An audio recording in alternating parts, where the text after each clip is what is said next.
Human dignity and independence in nursing care. Nursing care to support human dignity. Human dignity and respect for human rights.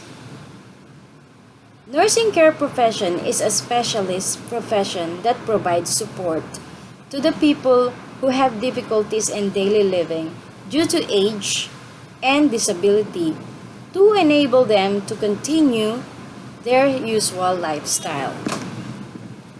Human dignity is a basic concept in provision of the support. Human dignity means that each person is respected as an individual. The person is respected and his or her human rights are protected, even when he or she is in need of nursing care. So that is the human dignity, respect for human rights.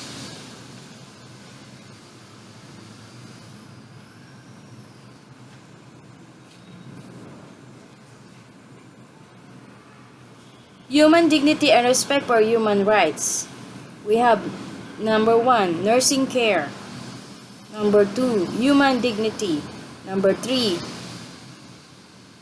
understanding of daily living. Nursing care. What is nursing care? So nursing care is a profession. Is a specialist that provides the support to the user who have difficulties due to age, disability, and to continue their lifestyle. Again, the nursing care is a profession in which it is a specialist that provides a support and who have difficulties that provides a support to the user that has difficulties due to age, disability, and continue their lifestyle. So what is human dignity? Is basic concept in provision of support. Human dignity.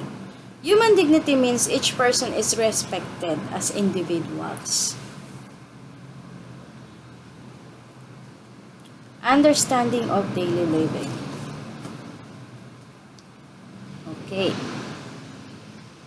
A person is respected him or her human rights are protected even when she or he needs a nursing care. That is human dignity. Okay? Remember that. Human dignity means each person is respected as an individual. Human dignity means the basic concept in provision of the support. Human dignity is the basic concept in provision of support. And nursing care professionals, nursing care is a professional that is a specialist profession that provides support to the people who have difficulties in daily living due to age, disability, enable them to continue their usual lifestyle. So we go to user-centric daily lifestyle. Daily lifestyle differ from person to person, depending on their way of thinking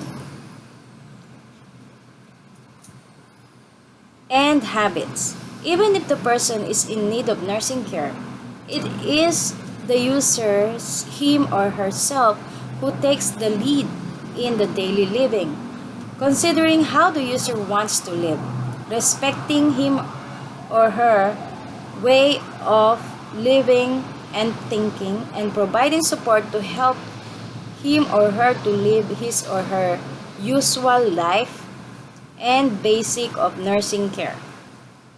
So there are 3 human dignity independence in nursing care. We have nursing care support, nursing care to support human dignity, self-independent support, and number 3, understanding of daily living. These are the human dignity and independence in nursing care. Nursing care support to human dignity, self-independent support, and understanding of daily living. Nursing care to support human dignity. Human dignity, respect for the human rights, user-centric daily lifestyle. And number 3, quality of life and for normalization. So there are various lifestyle. Number 3, quality of life. The quality of life refers to quality of a person's daily living. That is his or her quality is a concept that includes mental wealth and happiness and satisfaction of life and purpose of life. So what is quality of life? Quality of life refers to the quality of a person's daily living. The quality of life is concept that includes number 1, mental health, number 2, happiness, and number 3, satisfaction of life and purpose of life. So the quality of life refers to the quality of the person's daily living. It includes mental health, happiness, satisfaction, and purpose of life. That is quality of life. Involves mental health, happiness, satisfaction, and purpose of life. QOL. Number 1, it's the purpose of, it's the quality of a person's daily living. The concept is number 1, mental health. Number 2, happiness. 3, satisfaction.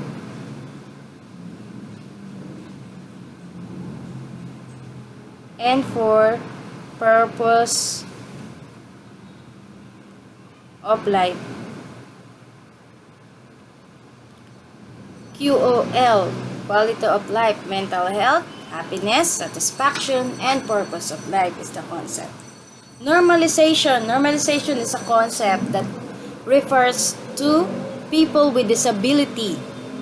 Just like the people without disability, living normally, without being subjected to prejudice, and with their human right respected. It is also refers to continuing normal lifestyle, maintaining their usual way without patience in the local society community. Okay, so we go to self-independent support. Self-independent support, providing support to promote self-independence.